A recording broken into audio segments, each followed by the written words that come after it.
helping to source emerging tech companies for the Mars Wrigley Innovation Programme.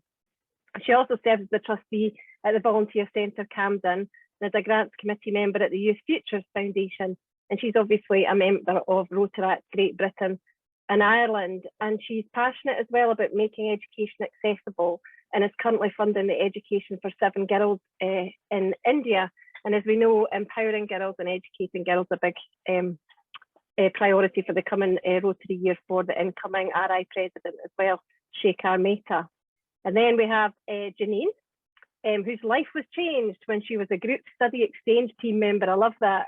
To Texas in 1989. Did she come back with a Stetson? So Rotary has been a key part of her life ever since, and she served in a number of positions. And a lot of you might know her through her.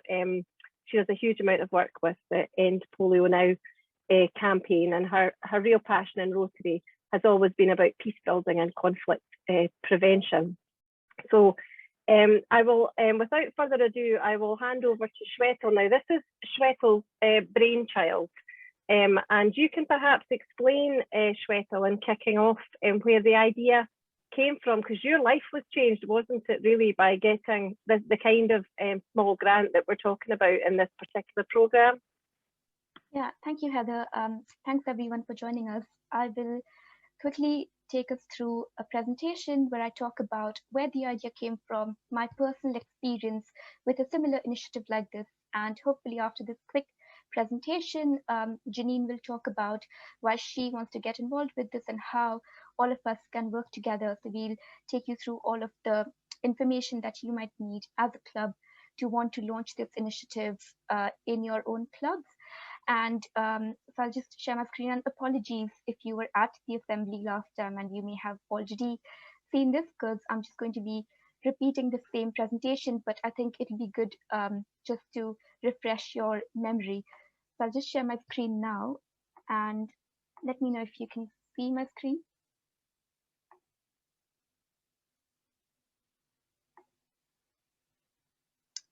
So I'm not sure if you can. Okay, yes, I got a thumbs up from Ken.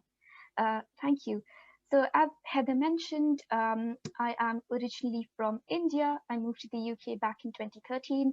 I went to Scotland to do my master's degree. So I absolutely love Scotland. And after I finished my graduation, I moved down to London, and I have been working in technology in London. And today, I just want to talk to you briefly about this idea and how it came about. So back in 2015, when I was living in London, I was given a grant of £200, which changed my life. As I mentioned, I have been working in tech after my graduation. Seeing the gender imbalance in the tech industry and just the wider lack of social mobility and the lack of role model representation in mainstream media led me to undertake various outreach initiatives. And so with the £200 that I was given, I reached out to women scientists on Twitter, and I invited them to talk about their research via a series of free public science lectures called Explore Science, which was aimed at making science more accessible and also showcasing women scientists and their work to the wider public in general. Now, being service-oriented, which is at the heart of Rotarians, I want to collaborate with Rotary clubs across GBNI so that we can create a mini grants revolution where we can empower young people by giving them mentoring and funding support, so they can also work on their social action projects and make a difference to their communities.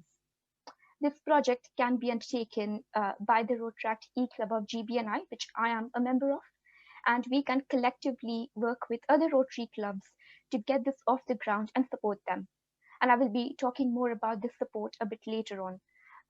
But you might be wondering, does £200 actually make any difference? In the grand scheme of things, £200 isn't really a huge amount of money, but I actually want to take you through some real life examples of how young people can be so creative when it comes to something as little as £200 and make a difference to their communities. So on this slide, I've put three examples. So these three young people were also recipients of the grant that I was given back in 2015. and we all met when we were recipients of the program. And I was really inspired by all of their stories. For example, Femi, when I met him, he was 11 years old, like back in 2015. And he was diagnosed with autism and Tourette's syndrome. So he started learning to code in his spare time.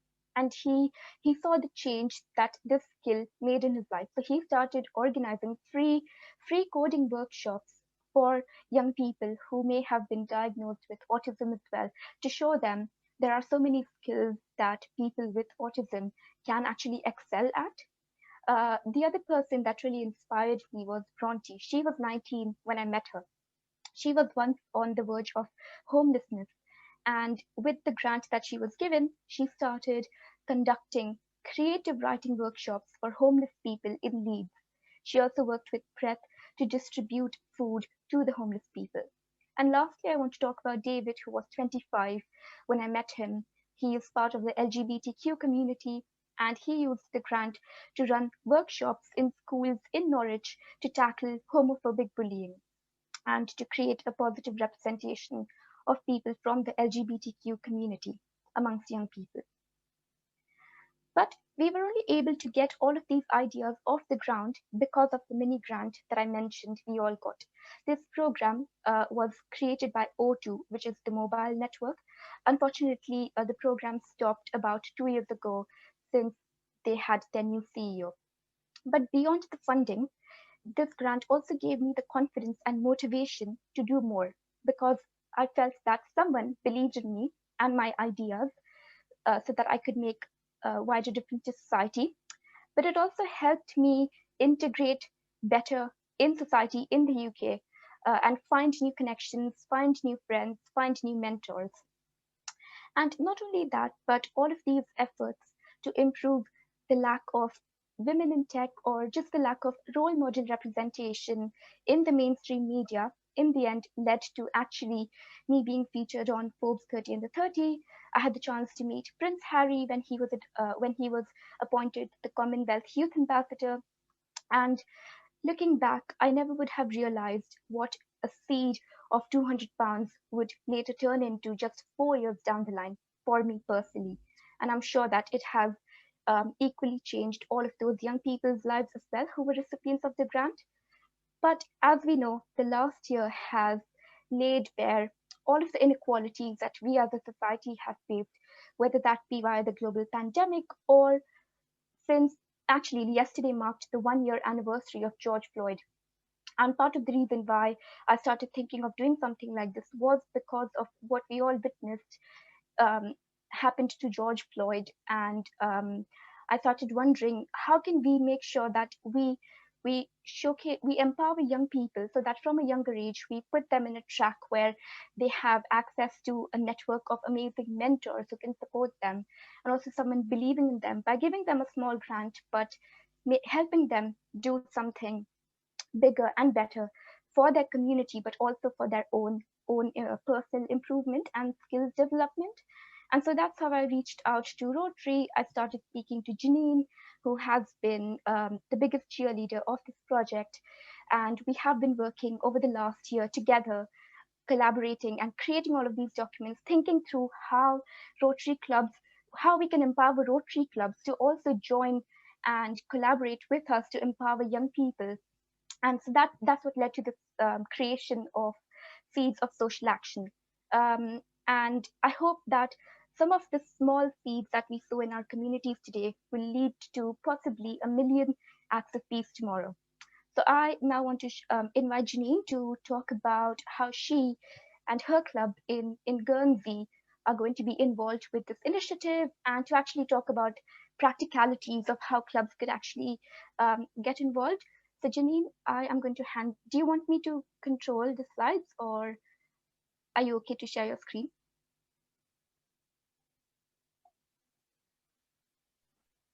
You're on mute, Janine.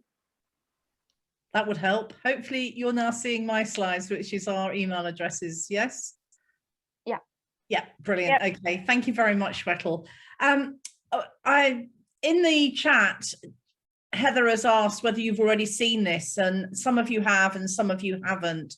So what I'd like to do is I want to have the longest opportunity for you to ask questions and for us to give you more detail in areas that you might want it. So I'm going to just whiz through my section of it. But what I want to emphasize, because one of the things that I've seen in the chat is that some of you are involved with Lend with Care. And I presume that's the lendwithcare.org, which does loans to people all over the world with micro loans. This is different to that. And it may be synergistic with it, but with this opportunity, Seeds of Social Action, it's really about those connections with the people in your local community, helping those young people ages between 11 and 25 to actually make a difference that they want to be making. And it might not be something that is suitable for Lend with Care.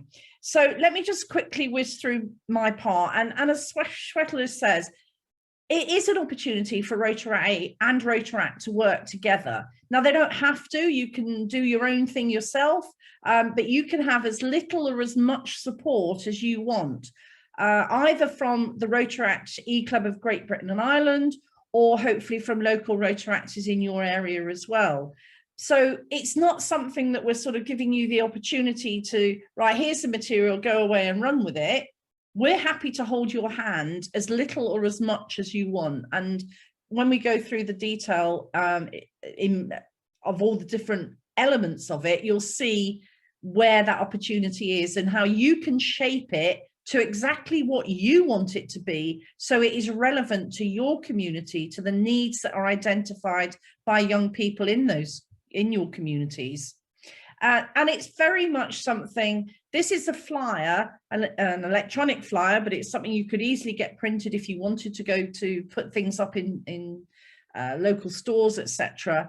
You know, it is aiming at people who are wanting to make change. And in fact, Ken gets confused with the title, I think, and we did actually originally want it to be called Seeds of Social Change. But in fact, that is actually something else. So we've changed it to Seeds of Social Action. And actually, I think that's really good because it is about taking action. It's enabling young people to take action, and that Rotary is supporting them with mentoring and with this initial seed money, or it might be money that actually is to enhance an existing project that they might be doing. And it is something that could be a totally brand new idea or initiative they've got, or it could be developing something that they've already got in place and they just need some more money, they need some more support, some more guidance or whatever.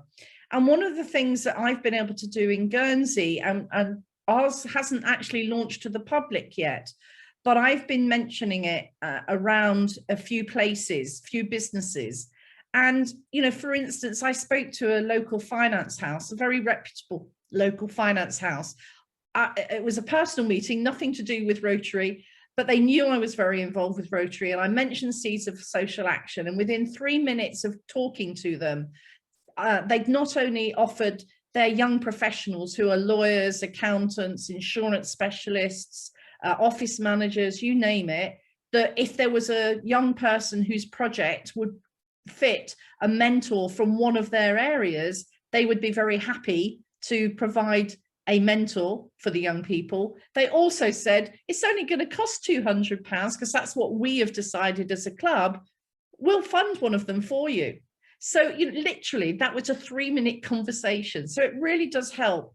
But the point, I think, really is it makes it relevant for our clubs to engage with our communities. And we've all got new opportunities. We've got existing needs, we've got new needs as a result of the COVID situation and where people are at. And also that life has moved on over the last 15, 16 months. Forget COVID, you know, people's lives have moved on and their priorities, I think, have shifted in some instances too. And it also provides a way of giving them support, even if there's a young person who thinks they've got an idea but doesn't really know. Hopefully, you would be prepared to actually talk to these young people at an early stage so that you could help them to develop well, yeah, is that a project, or have you thought about this instead, or whatever? So there's a flyer for the young people. There's an overview document, and the links are in the presentation if you haven't already got them, and we'll run you through the what we're calling the mini grants revolution. This is not to be confused with foundation grants. It's nothing to do with the Rotary Foundation district grants or global grants. It's very much an initiative for those young people. You've got to find the funding yourselves, and you set the level yourselves. And some people have said, you know, £200 isn't worth it. Well, actually, Shwetal has demonstrated for herself and those other people, £200 can make a huge difference. But you may decide you want to do £50 or you want to do £500. You can set the level at whatever you want it. So this is a document, it's a one-page document. You don't need to go to Specsavers to read it, don't panic. We can send you the links as well, and we'll talk you through it. But the most important document for me is something called the Rotary Club Info and Sign Up Pack. And we'll happily talk you through that in more detail. But this really does lead you right from the idea of, yeah, I'm wanting to get involved. We set out in this document, what are all the things you need to think about? And it's a fairly lengthy document, but it's because we've tried to think of everything for you. So these are the decisions you need to make. These are, you know, these are your opportunities to tailor it for what you want to do in your local club or group of clubs, or even across the district. A key part of it is about mentoring, and there is information about mentoring. There's lots of suggestions on what makes a good mentor, how you might have that relationship with your mentee, setting the parameters, whether it's going to be online or in person, what database checks need to be done to make sure that you're complying with legislation. But also, it's a skill, you know, young people, I think for Rotaractors, I think it's a great opportunity for them to learn mentoring skills. And equally, some of our longer serving Rotarians, they've got invaluable experience, and sometimes just having two different generations, perhaps far apart from each other, actually connecting is really good. So there's lots on mentoring. And then there's a young person's journey. What does it mean for a young person? There is something that I've spotted again this evening, Shwetal, that still hasn't been changed, is the window of ages that we're suggesting is anything from 11 to 25, but there is still one of the pages on your Rotaract site that still says 11 to 24, but it is supposed to be 11 to 25. But if you decide in your club, well, actually, no, we don't want to do that. We want to do 18 to 25 because we're going to work with Young Chamber or Young Business Network or whatever it is, or actually we only want 11 to 15-year-olds because we want a different age group. You can do what you want, but it's what's the young person's journey, because at the end of the day, this is about them, what they consider to be relevant and necessary for social action. We in our district, we're linking it to the areas of focus, but what I'm doing in our club is we're linking it to peace.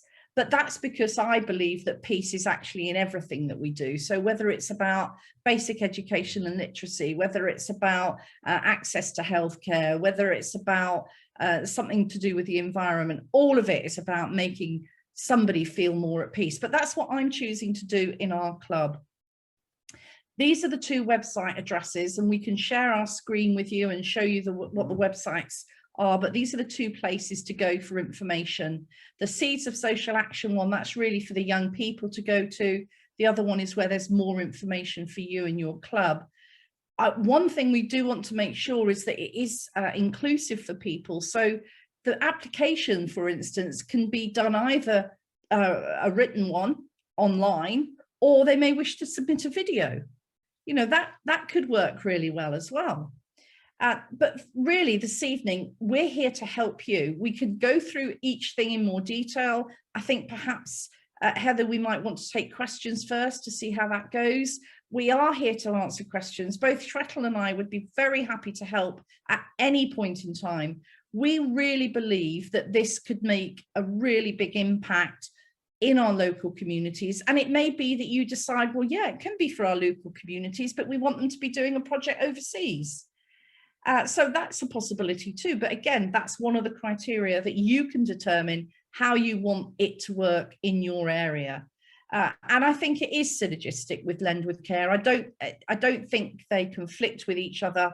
And I think actually they could make each other even more relevant. So I'm going to stop there and leave it with you, Heather, whether you want us to go through more detail now or whether we want to chat. So I think that there's a couple of questions coming up in the chat, which I think are quite good ones to start with, because these seem to be the questions that we usually get when we talk to people about this. And Shwetal's already put some information in the chat, but Linda was asking, you know, what happens if you haven't got any Rotaract clubs in the area? You know, where do we go from there? And Shwetal's confirming that, you know, that's essentially where the Rotaract Club of Great Britain and Ireland comes in, isn't it? I don't know if you want to say a little bit more about that. Yeah, exactly. So like I mentioned, I'm part of the Rotaract E-Club. So the difference between a Rotaract Club and a Rotaract E-Club is that the E-Club, we all meet virtually and we are from all parts of the UK. So there's people from Liverpool, I live in London, there's someone from Wales, and we've all joined together because we want to meet with other young people from across the country. And so the E-Club comes in because we do virtual initiatives like this. We do virtual fundraisers. We do a lot of initiatives virtually, and like the grant program can also be done virtually. So if you don't have a Rotaract Club in your area, that's where the E-Club, like there's about 17 members in the E-Club, and we're all willing to work with you, whether that be if you need help creating a database of youth organizations or libraries or schools in your area. So we can help you do the outreach to get more young people to apply, or whether that be you wanting our help to understand what focus areas you should focus on, or if you need help with getting mentors, if your club doesn't have enough members to be mentors, then we can help find and source mentors for you from different, whether Rotary clubs or just different organizations in general who are interested in helping. So yeah, just reach out to me, and then we can actually work with you to understand what your club's needs are and how best we can help you. And then there's a follow-up question. I know there's lots of questions in the chat and hands up, and we will get to everybody, but because this is related, this is a really good question. Must there be a Rotaract involvement? No, not at all. I mean, we'd like there to be, simply because I think it's a great opportunity for Rotaract and Rotary to work together and get to know each other and to benefit from that relationship between those two. But absolutely no need at all. What I would say is that the application process using the website goes through the Rotaract E-Club of GB&I, and that's great because it means it's not something you've got to set up in your own club and work out how it's all going to work.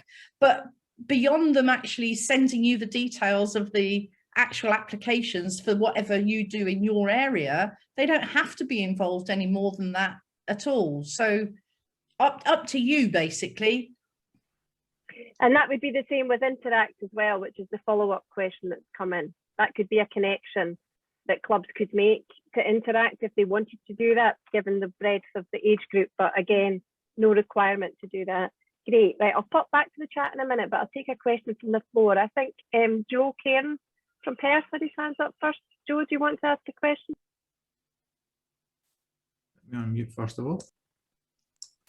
Yes, Shwetal and Dejina, I think it's a great concept, and since your presentation at the Electricity Assembly, we've actually followed this up and started to work on it. One question that's turned up though is £200, you're absolutely right, is not a large sum of money, but under UK charity law, organisations such as Rotary have to actually be stewardship and audit trails of how the money is being spent. And it wasn't very clear to me of how you spent your money, Shwetal, on this, and also in the three examples you gave of how the money was actually spent, because that is a key thing for us these days, is actually keeping track of where our money actually goes. Yeah, definitely. So for me, I spent the money for the venues that I had to use to invite the scientists to talk about their research. And then also I spent money because all of the scientists that came and spoke at my events, I gave them a small token for their time. I didn't pay any of them, but I had to like give them a small token for their time. So I spent money on that, venues, and then there was like a banner which I had to print as well. So like some of the marketing and promotion materials, that's where all of my money was spent. And then in terms of the person that did the coding classes for young people, he spent his money on buying equipment. So I don't know if people are aware of the Raspberry Pi. That's what he uses to teach people how to code. It's like a small hardware system, and he used to buy that so he could teach people how to code using the Raspberry Pi jam. Yeah, and then I am not entirely sure how David, who ran his workshops in schools, how he used his money, or Bronte, I'm not again entirely sure how she used her money, because I didn't necessarily like work with them. I just met them at one of the events and I was inspired by their stories. So I just asked them what exactly they did by being part of the program. But yeah, just to give you an example of what I and the young 11-year-old person did, that's how we spent our money. And also, sorry, go on, you carry on, Shweta. Oh no, I was just saying, just in terms of keeping track, like, so I've done a pilot program with Peace Jam for this. And what we do is, because they have mentors, their mentors actually help them set budgets for how they're going to be using the £200. And I think that's very key, because the accountability is on the mentor. And also they need to keep receipts of where they're spending the money. One way you could also do this is we give them debit cards. So you can see on the debit card where the money is being spent as well. And I think also, Joe, the way that it's set up in the guideline for the Rotary clubs, you know, when you are setting the criteria for what you are doing, and part of the role of the mentors, as Shweta says, is actually to ensure that there is accountability, that there is good stewardship. And part of the setup that Rotaract have done for this is the follow-up, you know, to ensure that it's value for money, both from the club's perspective, the Rotaract club's perspective, if they're involved, the mentor and the mentee, which obviously principally it's the mentee, but, you know, all the way through, that's all been very much taken into consideration and hopefully should tick all the boxes. But you know, as Heather has said, this is a pilot, so if there's bits we aren't doing, we need to know about it. So help us to overcome the hiccups as well and the learning curve, please. Oh, good. Yeah, That's a great idea. Very good. Thanks, Joe. Just because we talked a lot about mentoring there, just let me pick this point up from the chat. So do the mentors need to be Rotarians, and how difficult is it to mentor successfully? I think that's a very wide question, but I guess maybe that's about, you know, what kind of people are we looking for to make sure we put good mentors in place? So they don't have to be part of Rotary clubs. I think from the pilot that I did with Peace Jam, based on the projects that were successful in being recipients of the grant. So for example, there were 2 projects where they wanted to make websites. So then I went and looked for people who work in technology, and there are so many groups out there, so many networks, usually which I find via LinkedIn. LinkedIn is the best way to find. There's like a Read Women in Technology mentoring program. There's 1 Million Mentors program. There's a Princess Trust Mentors program. And so that's how I find mentors. And then I just send them messages and I tell them, here is an initiative. Do you want to get involved? And I've successfully found a mentor for each of the 6 winners that we selected, and I didn't know any of them before. So it's all about using your connections, networks, LinkedIn. So yeah, for the 2 young boys, I reached out to my old colleagues who are coders. They are mentoring them. There was another young person who submitted a project to use ping pong as a way to tackle loneliness. And again, I reached out to the Read Women in Technology network, and there's someone from HSBC now in a senior position who's helping that young person. And there was someone in Czech Republic who wanted to create a therapy session for young people. So again, like via all of these networks, I've been able to fortunately find people. And I think there isn't going to be a dearth of people who are willing to actually come and help young people in terms of success. That's where when you have your first meeting, you I usually sit with the recipient and the mentor, and we actually set down goals and objectives. Usually mentors only have to mentor for 6 months or 12 months max. That's the only commitment, and they only meet once a month online for an hour. And then in between those meetings, they set tasks for their mentees. So in the first meeting, they decide, okay, my project is to create a website. So they break it down for the mentee. They tell them this is how you can spend your money, and they help them create a budget, but also steps. For example, one of the young people that wanted to create a website, the next thing that they have to do is work on their search engine optimization. So that's the next thing that the mentor will help them with. So it isn't necessarily about what success looks like. It is about what objectives you help set your mentee, and then how do you help them achieve those. And a mentor could also simply help them connect with other people in their networks. So there are a lot of resources which we have attached in the document which can help people get training to be mentors. I've been speaking to external organizations like 1 Million Mentors, who've said they are happy to provide free training to anyone, whether they are part of Rotary or not, to become mentors. I know I've spoken a lot, but I hope that was helpful. There's also the Rotary Learning Centre. There's a course on there about becoming a mentor.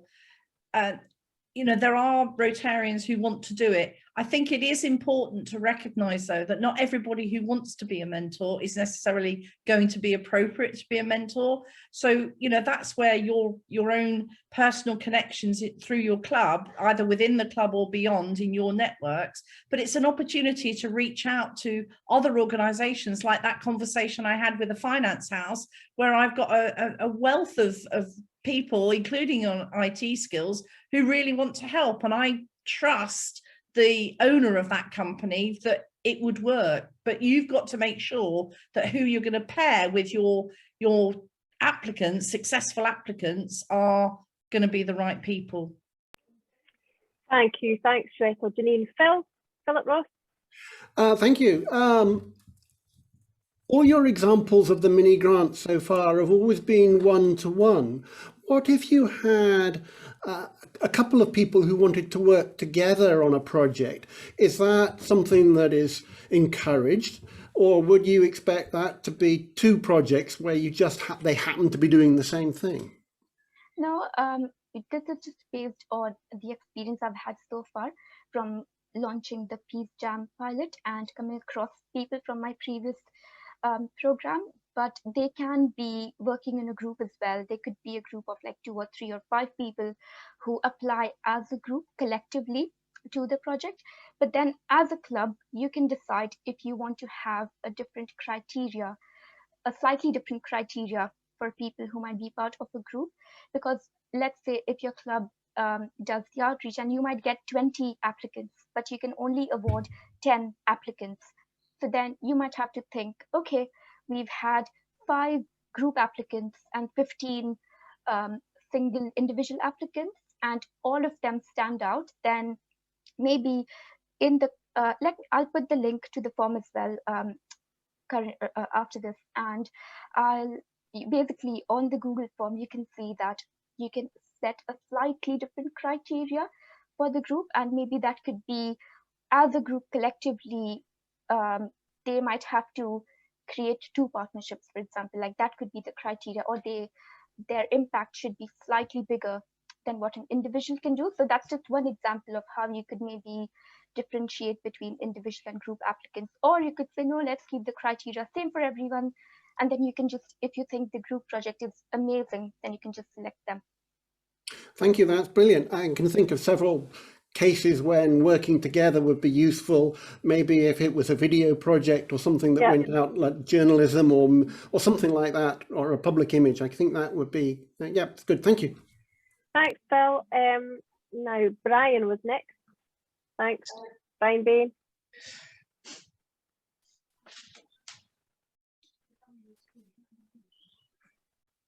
Oh, Brian, I can't see you. You're on mute.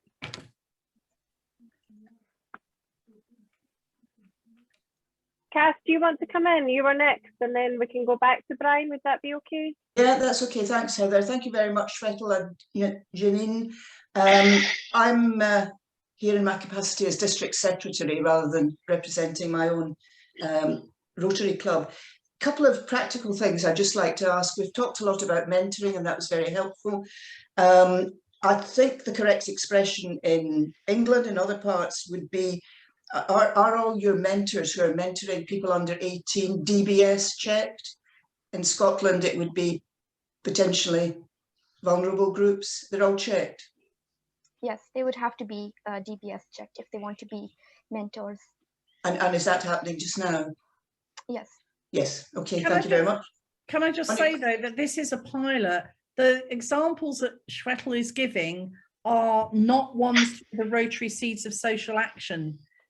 They were either the ones linked to what she actually was successful in getting a few years ago herself, or a pilot that she's been running separately through the Peace Jam organisation. So with all the mentors, they would all have to be DBS checked, but we don't know where those mentors are going to come from. We have no issue that we would be able to, or Rotaract would be able to find the mentors for you if you haven't got the mentors or can't find the mentors for yourself. You know, it's no one size fits all, but one of the criteria you will see is that the mentor has to be DBS checked. Thank you. That's helpful. Just to follow up on that, how, and I appreciate that what we've seen so far is in the past, and it was a different scheme, but we're talking about people, children as young as 11 being part of this. Again, under 18, 11 then to 17. Mentoring, would there be a parent, a carer, or a school teacher with them during mentoring?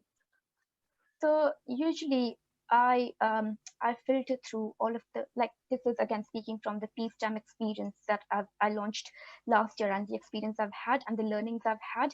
Usually all of the people that I get on board as mentors, they all come from very trusted networks. Yeah. It doesn't, sorry, I don't want to take up time on this, but I probably maybe need to get in touch with both of you, because regardless of how much we trust anyone, we need to check and we need to have people present. So I just wondered, my background is in the police. I absolutely, it's about dotting the I's and crossing the T's, and absolutely the I's and T's.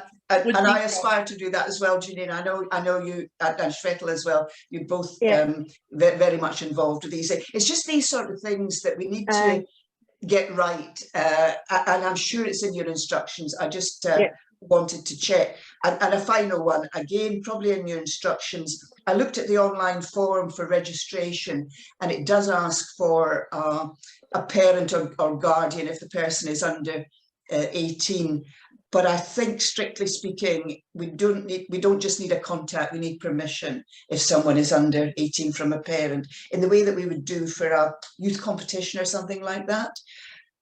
I'll have one or two other things, but I don't want to take up time, so I'll maybe give you a wee note on email or something. Many thanks for your help. That's excellent. Thank you. Thanks, Cass. All good points, and good points for people to log in, and good things for us to think about in terms of added value around District 1010, and just trying to clarify as much of that as possible. Thanks for that. I appreciate that. Brian, would you like to come in now? Yeah, sorry about the first time round. I'd like to ask: is the project, the length of time the project runs for, is it time bound in any way at all? And if for instance, halfway through the project, there's real signs of success and true development with that project, can it be extended for any length of time? And can the initial grant of £200, say it was £200, can that be topped up at any time to make sure that the project is successfully completed? Yeah, definitely. I think, again, it all depends on how the club want to run this initiative. For Peace Jam, we mentioned that each project should start within 3 months of them being selected, and the project should last for 12 months. And if they have been successful in getting it off the ground and making impact, then we can give them more funding as well. So yeah, it really depends on how the club wants to do this, how long they want to be committed to this for, if they just want to test it and then see if this is worth their time or not, or if they want this to be a permanent part of their club's initiative. So it really depends on how you want to run the project. I think the other thing to mention there, Brian, is that as Shretl says, it's entirely up to you. This isn't us telling you this is how you should run it. This is us telling you there's these opportunities, there's the things for you to decide. And what I would hope, certainly with my own club, is that I'm hoping that we're going to come across some people, young people, and also the people, whether it's their parents or guardians or groups they're part of, or the young chamber group or whatever, we're going to be establishing and developing relationships.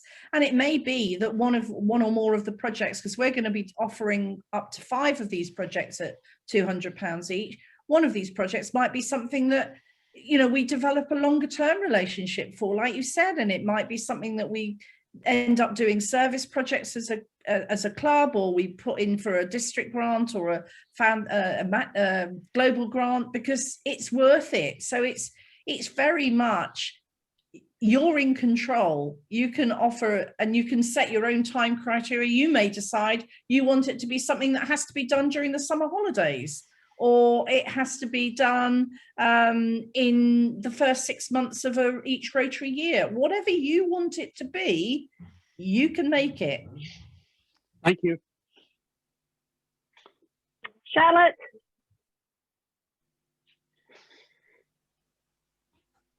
You're on mute, Charlotte. What I want to ask was, many of our schools have young leadership programs for their senior pupils. Does it seem possible that you could use these senior pupils to mentor the younger pupils who are actually doing a project? Is that a possibility? Yeah, it really depends on the relationships that you have with the schools and how willing they are to do this, because ultimately I feel like for young people to also see role models who are closer to their age in these leadership positions, helping them, encouraging them, would be good, not just for the mentee, but also the mentor, who are young people themselves. So again, like when I share the documents with you, there is an extensive database which I've created as well, of which schools are a big part, where we want to reach out to schools as well and get them involved in this as well. So yeah, it really depends on how many schools are, I guess, positive towards this or not. Yep. Yeah, my only nervousness about it, Charlotte, is making sure that the I's are dotted and the T's are crossed. And if you've got a person under 18 acting as a mentor for another person under 18, I think there needs to be an adult involved in the mix as well. Yes, there would be, because Yeah. there would be adults in charge of the overall young Yeah. leadership program. It would be monitored, yes, but it is something that's worthwhile exploring. Yes. Yeah, Yeah, definitely. Yeah. Thank you. We can also set up training for those young people with other organizations who focus on youth leadership development, and organizations are willing to come on board for free and help them. So we can do that as well.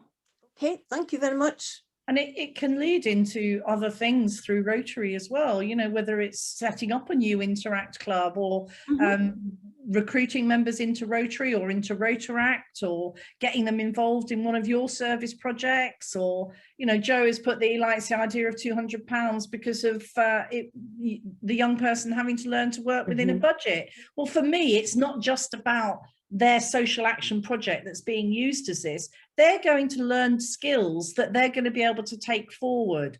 You know, they're going to have to learn that you have to be accountable, that you are going to have good stewardship of your money. You are going to have a project outline. You are going to have a budget, and you're going to have to account if you've met that budget, or what the differences have been, or whatever else. There's so many learning opportunities. For me, when the very first conversation I had with Shretl about this, all these sorts of bright bulbs were going off my head. You know, this is a win-win situation on so many fronts. It's so exciting, and I think could really make Rotary much more relevant in our communities.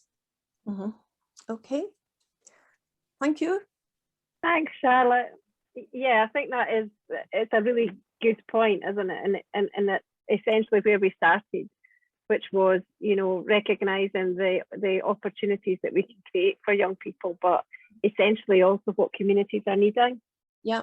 pandemic, and where we can bring together what communities are needing with that kind of passion and the ideas of young people. I mean, when we were talking about it in the margins of the district assembly, I know lots of clubs and lots of people attending district assembly immediately made a connection, particularly with the environment as the new area of focus. And because it's something that young people are just generally so passionate about, that they could see lots of ways to bring the two things together as a way where their club could really kind of do something meaningful around the environment, also do something which was educational and had a legacy, and something that young people would want to engage with them on. So yes, all of the information. So what we're doing, somebody's asking in the chat, guys, just to let you know, can all the information be sent to each club? Yes, I mean, we're recording tonight. The presentations which Shwetal and Janine have used tonight are actually available already on the District 1010 website in the District Assembly page already, but we can do that. We can put that round again. In terms of the other bits and pieces, we can either put it to all clubs, but I suspect we would be better to ask you to indicate if this is something that you want the information on, so that only those who want the information get the information, and that essentially, once we know which clubs are getting the information, then we'll have an idea about, you know, who might be needing the support, maybe just take things on, and we can think about some follow-up as well. I'm just thinking, Janine. Yeah, absolutely. I mean, maybe I'm thinking of my own district. I mean, one of the things that we're going to be doing in our district is actually the AG groups, actually having a session about it as to how it might work for a group of clubs, as opposed to a club doing something in isolation. Another area that we're exploring in our district, because the two pilot districts are my own district, which is 1110, and you guys 1010, is, you know, some clubs are looking at possibly limiting it to something related to COVID recovery, you know, whether it's for individuals or for businesses or young entrepreneurs or whatever. Environment is another area that people are really keen on. You can tailor it to what you think the needs are in your community, but don't dictate to the young people, because the young people are incredible. You know, there's a lot of people out there that have got so much potential, and they can teach us a thing or two. So don't bind them, give them the opportunity to creatively think, put us right. Fantastic. Ken, you've got a question. I do. In business, the company I worked for used to do a lot with the youngsters on business development and how can you turn 100 quid into whatever the maximum number is over a three-week period, 4-week period or something. Do you think this could be extended into something like that, where we, I don't know, have a competition across the district, challenge youngsters to do something with 200 quid and actually build something as a development for youngsters? Yeah, personally, like for me, when I came across O2's initiative, I didn't have an idea before that. But when I saw that this organization gives £200 to work on any project, then I started, oh, how can I use this £200? Like, what can I do? What do I want to change? And that's where the whole, why don't I invite women scientists to talk about their research for free across like different places in London? And that was my motivation. So I think, as opposed to it being that young people already have an idea and then they go looking for, where can I find a grant? It's going to be the other way around. Here is a grant. What can I think of? How can I win the grant and do something? So I think, yeah, that would be a good idea as well. I like your idea, Ken, of it almost becoming a sort of a time-bound competition, but that might be something that you do to launch an idea or whatever. I mean, in a way, it almost sounds a bit like Young Enterprise. You know, they've got to run a company for whatever. So, you know, there's all sorts of ideas. That's why we've tried to put together materials that give you as much or as little support as you want, and you can be as creative as you want with it. That's the beauty of it, isn't it? The framework's there, the administration is done, the promotional materials are all there. So So the effort can go on to how can this work best in our community in this area with this grouping of clubs, or however we want to apply it. And you're so passionate about it all, and I'm just so excited about what could happen in the district. And it's great to see everybody responding so positively. Shwetal, sorry. I was just saying, if you don't mind, I can quickly share, because we've been talking about the existence of this document and people might be wondering, what is this? What are they talking about? Can I just quickly scroll through the document so people get an idea of what exactly it is and how much information we've actually put together? So I think you should be able to see my screen now. This is the document, and basically this has a lot of information about what the project is, what you can, like, what are the different themes that your club could think about, who would be the team from your club that's interested in taking this forward, what are the goals and objectives of this, to whom are you targeting, what is your club offering, whether you're just offering mentors or you're just offering the grants. And then here I've written down the selection criteria. So this would help you understand as a club what is the criteria that we can set to actually select. Like if there's 20 applicants, how can I select 5 applicants from those, because that's the only amount of funding that you want to do for now.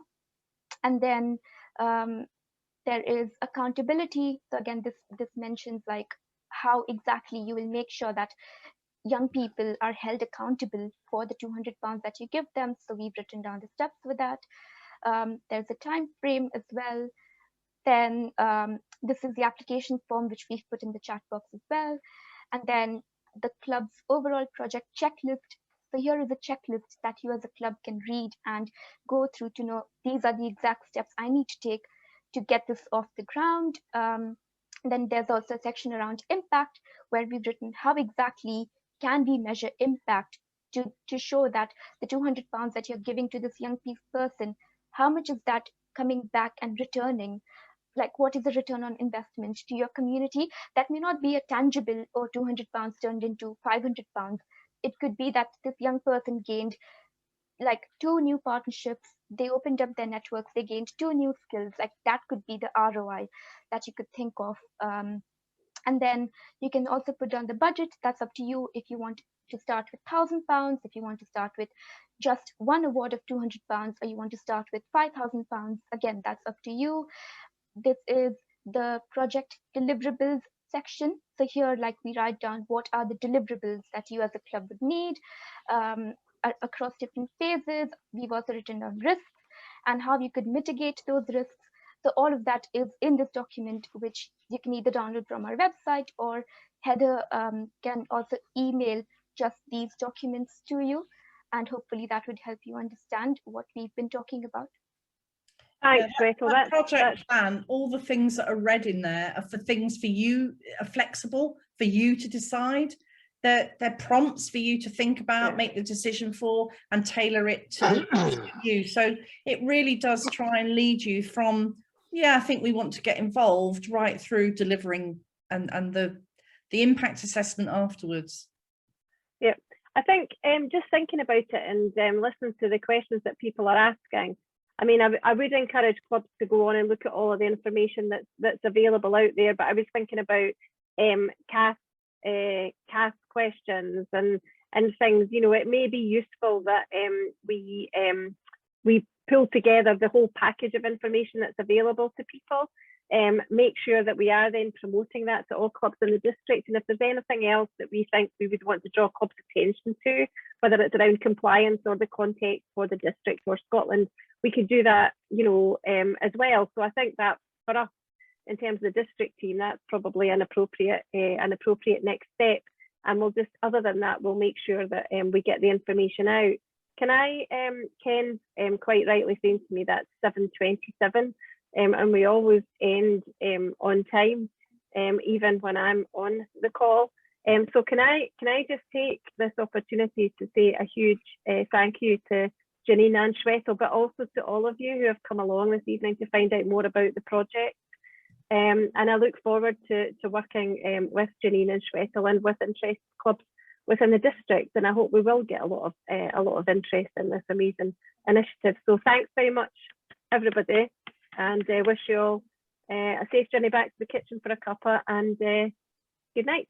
Thank you. Just before we do, we're back next Monday evening. The topic's still to be picked. In the middle of June sometime, there will be a session on hybrid meetings and how to make that work. So the team that's been working on that have been very active pulling things together. And somewhere around the middle of June, we will have a session on what's all in a hybrid meeting. What does it mean? What does it all come back to? So as Heather said, safe journey back to the couch, and thank you all very much indeed. Thank you all. Thanks, everyone. Thank you. Bye.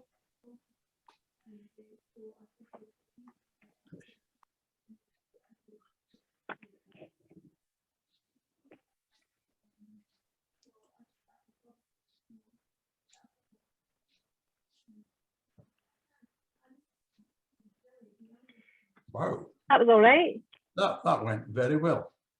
Yeah, it was good. What amount of stuff in the chat as well. Yeah, it was good. Cass a little bit worried about it, and his advice